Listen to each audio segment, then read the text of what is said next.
Ayan, hello mga idol, thank you for watching my channel, Marvelous Smart TV. Nasa likod po natin ngayon ang 2009 na Nissan X-Trail. Ayan, so pakita po natin sa inyo at samahan nyo ako sa aking video. Thank you po.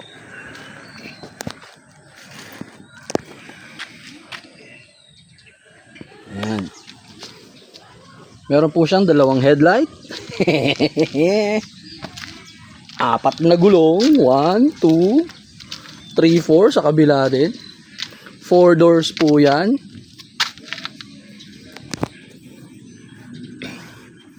Ito po yung kanyang susi. Ito yung pang unlock at lock. So unlock natin. Ayan. Ito po ay automatic transmission. Ayan. Meron po siyang speaker dito. Ito po yung kanyang hawakan kapag isasara nyo siya. Pang lock.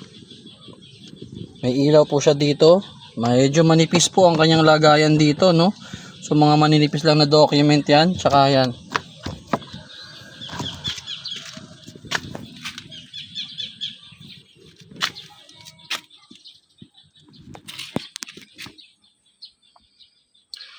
Ang kanya pong fuel indicator ay analog po, no? Hindi siya digital. So gumagalaw-galaw po siya na ganyan.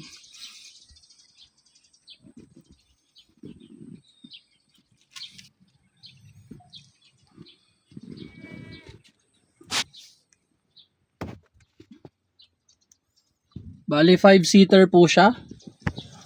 Malambot naman po yung kanyang upuan.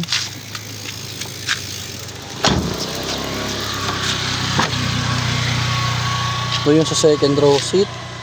May speaker din po. Ganon din ang hawakan. Meron po kayong hawakan dito. Ayan. Pagka papasok kayo, may ilaw dito. Ayan. May ilaw din dyan.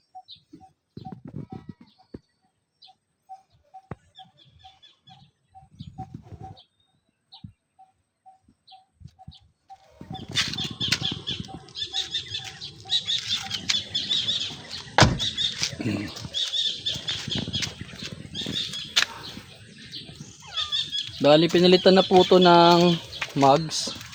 So pinagkabit lang po ngayon ay magkaibang design.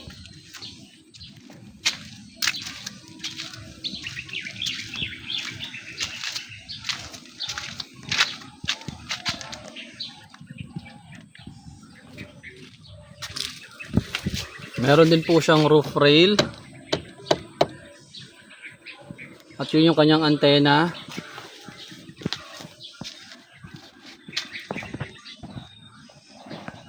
Ito naman po yung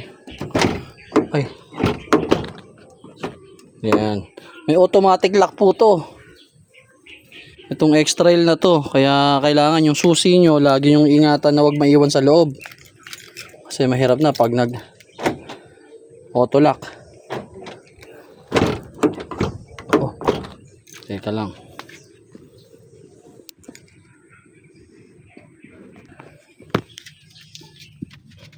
Doon po ang itsura sa kabilang side. Sa passenger seat. Ayan.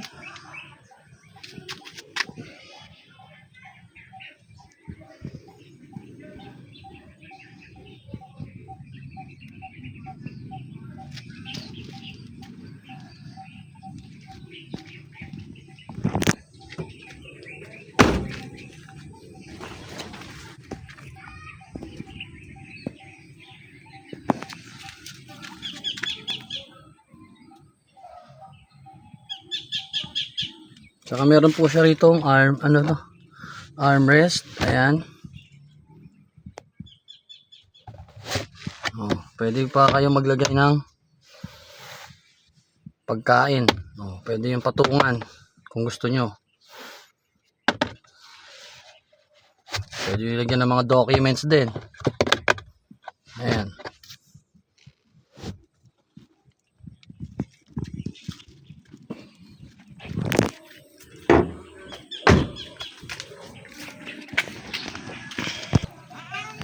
Ayan, bali maluwag po yung kanyang space dito sa likod. Marami kayong pwedeng ilagay.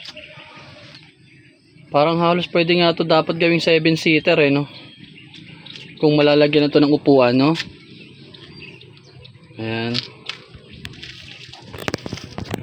Bali nito po yung mga ibang mga tools po ng sasakyan, tsaka yung mga ibang mga gamit, no?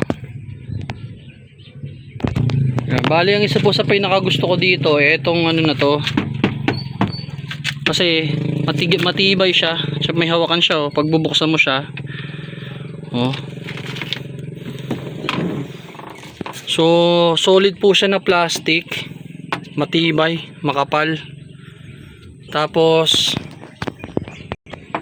yan, dito may styrofoam pa siya.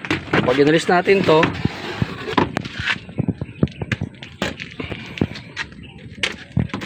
may styrofoam pa po to para sa reserbang gulong. Ito yung reserbang gulong po. Diba? Di styrofoam pa. May pwede ka pang ilagay dito. Lagay lang natin yung sako. Ayan. Tapos ito,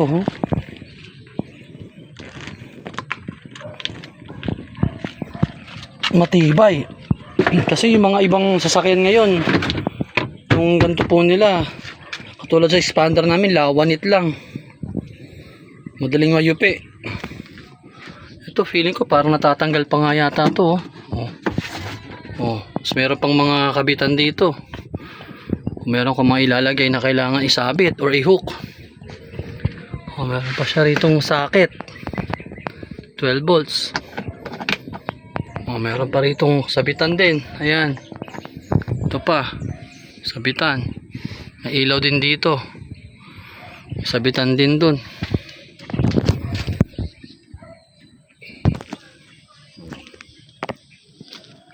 So, isang ikot pa po ulit.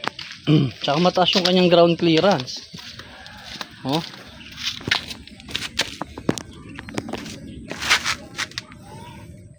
Halos hanggang tuhod ko. Mataas. Mataas yan, no?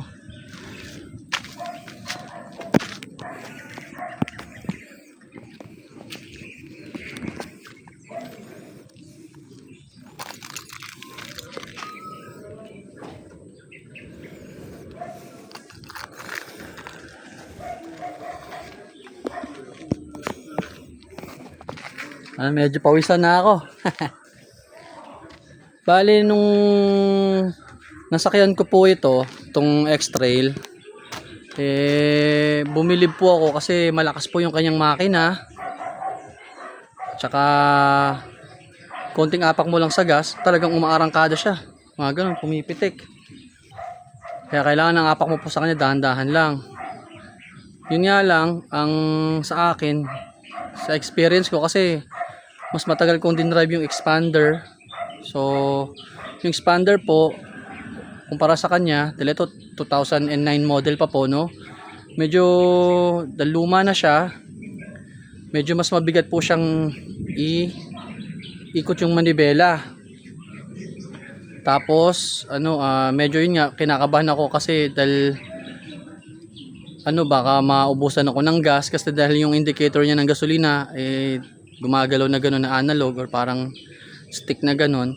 Pag inon nyo po kasi sa kanya, minsan nakailaw lang siya na parang pa-empty na, yung kulay dilaw. So minsan nag-aalala ako baka mamaya maubusan ako ng gas, kasi hiram ko lang po siya sa kapatid ko, hindi ko talaga siya kabisado pag gamitin. Yun yung kinakabahan ako. Pero nagamit na po naman po namin siya, kasi nung nasira nga po yung expander nung nabangga, so nakarating kami niya, na dala namin siya sa Alabang. Nakarating din ako niyan sa may Taytay, kasi para nung kukunin na po yung expander, para nung natapos na pong ayusin. Tapos ginamit ko rin po siya pang pasok po sa office. Ayan. Saka yun, medyo malakas siya kumonsumo ng gasolina. Pero kung mapapaganda pa po siya, siguro ma-repaint at maayos po yung mga iba po niyang dapat ayusin, mapaganda, talagang solid po siya, sulit na sasakyan dahil halos parang 17 years na po siya, no, at working pa rin. So yun naman ang gusto natin sa sasakyan, yung quality, durability, tsaka yung talagang itatagal ang serbisyo sa atin. So yun, maganda siya para sa akin at nagpapasalamat ako sa kapatid ko na pinahiram to kasi nung nasira nga yung sasakyan, hindi siya nagdalawang isip na ipahiram sa amin. So thank you kay Marvin, kay Michael, kasi kay Michael naman talaga original to, binigay daw kay Marvin sa pangalawang kapatid. Tapos yun, nasa akin muna siya ngayon. So yun, thank you for watching this video and bye bye.